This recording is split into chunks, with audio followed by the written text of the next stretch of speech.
سلام كمي تصنحو كورات تخاتاتلتي نزي ساعات زحرنا يوم حصرتن اواناون زولنا يوم زيناتات حزنا لكم مسينا لنا نخد كاتلنا دما نعدم ኤርትራውያን ክንደይ ጊዜ ይምብርከኹ ተንበርኪኽና ይንፈልጥ ዓደተ ጅግና ዓደቀያሕቲ ባካበ ዓደ ኣብቲ ፕሬዝደንት ኢሳያስ አፈወርቂ ከምኡውን ሚኒስትራት ዝርከብዎም ላዕለዎ ሰበስልጣን መንግስትን ግንባርን አለይቲ ተምሃሮን ዕዱማትን ዝተረኽብሉ ስነ ስርዓት ኣዛዚ ማእከል ስልጠና ሃገራዊ ኣገልግሎት ኮሎኔል ደበሳይ ግደ ኣብ ዘቕረቦ ጸብጻብ ካብ መላ ሃገር ዝመፁ ኣባላት 37 ዙርያ ንዓመት መመላእታ ኣብ ሳዋ ኣብ ጸንሕሉ ንንቕሓቶም ክብ ዘብል ከምኡውን ኣእምራዊ ሞራላውን ኣካላውን ብቕዓቶም ዘበርኽ ንጥፈታት ከም ተሰርዓሎምን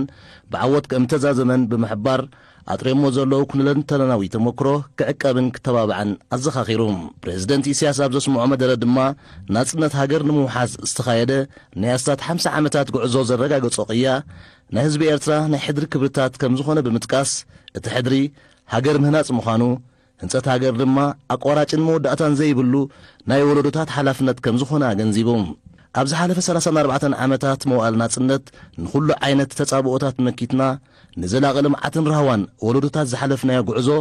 ምስክር ርዝነት ናይቲ ህዝባዊ ሕድሪ እዩ ዝበለ ፕሬዝደንት ኢሳያስ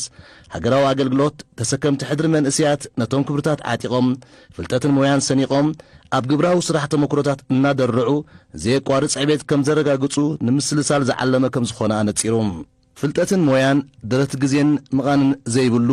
ጉልበትን ሓይልን ምዃኑ ዝጠቐሰ ፕሬዝደንት ኢሳያስ ተመረቕቲ ፍልጠትን ሞያን እናደለቡ ናብቲ ዝበረኸ ኣካዳምያዊ ጽፍሒ ክግስግሱ ፍልጠቶም ብግብራዊ ስራሕ ከማዕብሉ ኣድማዕ ውፅኢት ከረጋግጹ ድምር ውሁድ ጉልበቶምን ሓይሎምን ከዓ ኣርባሕን ኣናህርን ሓገዝ ከም ዝገብር ክዓዩ ተላቢዩ ተመረቕቲ ድማ ብባንድ ምረሻን ናይ ክብሪ ሰላምታን ተሰንዮም ጎኒ ጎኒ ኣካዳምያዊ ትምህርቶም ንዝቐሰምዎ ስልጠና ዘንጸባርቕ ኣብ ብሎካት ዝተኸፋፈለን ብዝተፈላለየ ቅርጽታት ዝሰመረን ወተሃደራዊ ሰልፊ ኣቕሪቦም ኣብቲ ብስነ ጥበባዊ መሰናድኦ ዝማዕረገ ስነ ስርዓት ኣብ ወተሃደራዊ ሰልፊ ጨመተ ተኹሲ ኣካላዊ ብቕዓት ስልታዊ ጥበባት ከምኡውን ስነ ምግባር ጸብለልታ ንዘመዝገቡ ኣዘዝቲ ኣለይቲ ኣሃዱታትን ሰልጠንትን ሽልማት ተዓዲሉ ኣብ መወዳእታ ተመረቕቲ ሕድሪ ሰማዕታት ንምጽናዕን ንምትግባርን ዘለዎም ቅርብነት ብቃለ መሓላ ኣረጋጊጾም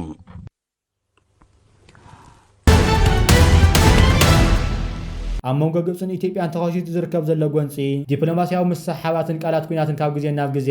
ናብ ሰማይ ገጽ እናዓረገ እናኸፍአን ዝኸይድ ዘሎ ኮይኑ እዚ ኣብ ዝኾነሉ እውን ትማሊ ወሃዊ ቃል ሚኒስትር ጉዳያት ወፃኢ ኢትዮጵያ ግብፂ ንግድብ ህዳሴ ኢትዮጵያ ክትዕንዎ ምድላዋትን ፍኻራታትን ተካይደላ እሞ ነዚ ዝኸውን ምላሽ እንታይ ኣለካ ዝብል ኣብ ዝተሓተተሉ እዋን ግብፂ ከምዚ ዓይነት ፍኻራታት ክተካይድ መጀመርታ ኣይኮነን ግድብ ህዳሴ ወርሒ 9 ግድን ክምረቕ እዩ ክብል ምላሽ ዝሃቦ ኮይኑ ብወገን ሰበስልጣን ግብፂ ድማ ምስ ኢትዮጵያ ንልዕሊ 13 ዓመታት ዝተኻየደ ዲፕሎማስያዊ ርክባትን ዝርባትን ዝኾነ ይኹን ፍረ ከምፂ ስለ ዘይከኣለ ኣብ ልዕሊ ኢትዮጵያ ኣድላይ ዝበሎ ስጉምታት ክወስዱ ምዃኖም ብተረጋጋሚ እዋናት ክጥንቅቑ ጸኒሖም ኣለዉ እዝን ካልእ ናብ ዝኾነሉ እዋን እዩ እምበኣር ግብፂ ምዕቡላት ሚሳኤል ካብ ቻይና 1.5 ቢልዮን ዶላር ዝውድእ ከተራግፍ ተረእያ ትርከብ ዘላ እዚ ተዘርጊሑ ዝርከብ ዘሎ ሰኣል ብቐጥታ መልእኽቲ ናብ ኢትዮጵያ ዝዓለመ እዩ ግብፂ ንመጀመርታ እዋናዊ ታሪኻ እያ ኣብ 1.5 ቢልዮን ዶላር ዝውድእ ከምዚ ዓይነት ሚሳኤላት ነጥዋራትን እትያ ትርከብ ንስርዓት ብልጽግና ሰበስልጣናትን ብፍላይ ከዓ ንምክልኻል ናይቲ ሃገር ሻቒሉ ዝርከብ ዘሎ ዜናታት እዩ ብዙሓት ኢትዮጵያውያን ብሃገሮም ሻቐሉ ድማ ስርዓት ብልጽግና ንግድብ ህዳሴ ኢትዮጵያ ከውሕዝ ዘይከኣለ ንግድብ ህዳሴ ኢትዮጵያ ክከላኸል ዝኽእል ስርዓት መከላኸሊ ሚሳኤል ዘይብሉ ክንሱ እዩ ባሕርን ኣፍ ደገ ባሕር እናበለ ክዕግርግርን ክዛረብን ዝውዕል ዘሎ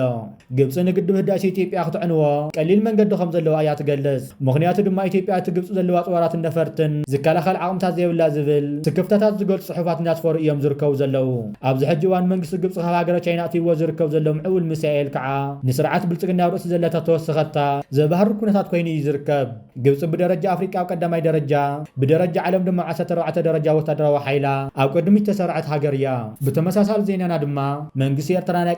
ቀዳማይ ሂቡ ዝሰርሖ ዘሎ ጉዳይ ፖሊሲ ምስ ጎረቤትን መሻርክቲ ሃገራትን ሓቢርካ ምስራሕን ምዕባይን እዩ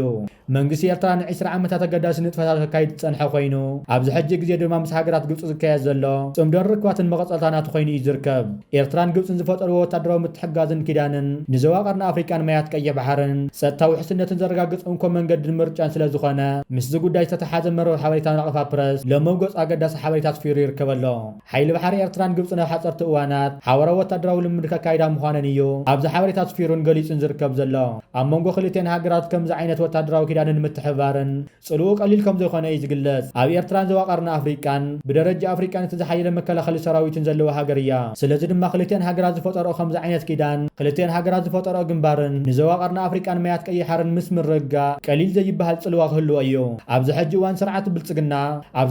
ስርዓት ብልጽግና ሰበስልጣናትን ባሕርን ኣፍ ደገ ባሕርን ንኤርትራን ሶማልን ክህውኽ የብዝለሉ ዘሎ እዋን እዩ። ብኺዳን ኤርትራን ግብፅን ተስማዕሚዕና ለው ዘለዋ እዋን ሓበራዊ ልምድን ምስጢራዊ ዘተን ኤርትራን ግብፅን ንዓሰብ ግምን ዘእተው ከም ዝኾነ እዩ ዝግለጽ። እዚ ስምምዕ ድማ ኣገዳሲ ስለ ዝኾነ እዩ ብመምርሕታት ክቡር ፕሬዚደንት ሃገር ኤርትራ ኢሳያስ ኣፈወርቂ ፕሬዚደንት ግብፂ ዓብደልፈታሕ አልሲሲን ከምዚ ዓይነት ኣባይታ ተግባራዊ ዝኾነ ውሳነታት ንዓሰብ እናተኻየደ ዝርከብ ዘሎ። ስለዚ ድማ ሓጸርቲ እዋናት እዚ ወታደራዊ ልምድ ማያት ቀይሕ ባሕሪ ክኸውን ክንዕዘቦ ኢና። ግብፂ ብዘይካ እዚ ካብ ወታደራዊ ምትሕጋዝ ወፃኢ ኤርትራ ዝተፈላለዩ ንጥፈታት ብፍላይ ከዓ ኣብ መንጎ መደባት ህንፀትን ልምዓትን ተካየደ ዘላ ዓበይቲ ገዝጋታትን ሓገዛትን ክተብርክት ምዃና ሚኒስትር ወፃኢ ጉዳያት ግብፂ ገሊጹ ኣሎ። ብተወሳኺ ድማ ዘይወግዓዊ መርበባት ዜና ይሕብርዎ ከም ዘለዉ ድማ ግብፂ ከባቢ ዓሰብ ወታደራዊ ማዓስከር ክህልዋ ሕቶ ኣቕሪባ ከም ዘላ ኣብዚ ሓበሬታ ተገሊጹ ዝርከብ ዘሎ። በዚ ብዝምልከት ድማ ካብ መንግስቲ ኤርትራ ዝኾነ ዓይነት መግለፂ ይኹን ምላሽ የተዋሃበን ዘሎ። ነዚ ዝምልከት ድማ ኣብ ቀጻሊ እንተረኺብና ናባኹም ክነምፀ ኢና። ዝኸበርኩምን ዝኸበርከን ተኸታተልትና ነዚ ሰዓት ዝሓዝናዮም ሓበሬታታት ነቶም ክትከታተልዎም ፀናሕኩም ይመስሉ ነይሮም። ኣብ ዝቕፅል ብኻልኦት ሓበሬታ ክሳብ ንራኸብ ሰላምና ትመነና። በብዘለኹም ሰላም ንዓኹም ይኹን። ሰላም